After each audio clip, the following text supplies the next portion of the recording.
In this video, I'm going to show you how to create a bar loader using Figma. It's quite easy. Let's get started. First of all, let's create a single bar like this, and I'll give this a radius, and then let's give it some background color like this.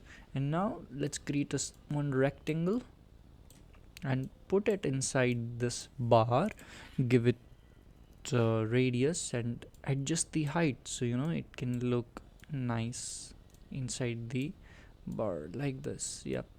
Now align this in a center and give it a color red. I'll be giving it. And now let's make it a component and add a variant of it. In first variant, select the rectangle which we have created inside it and keep it in the left side, and select the other one and keep it in the rightmost side. That's it.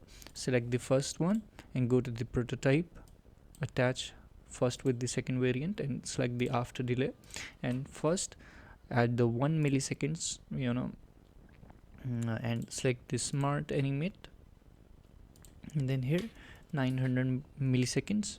And now select the second bar and attach with the first bar in prototype and select after delay, and here I will select 1 millisecond, and instead of smart animate select instant, so it can be setted into first state instantly, so it can look workable. Now here we go, drag it from assets, I'll keep it here, and now run the prototype for this certain screen. And here we go, this is how you create bar loader. Thank you so much.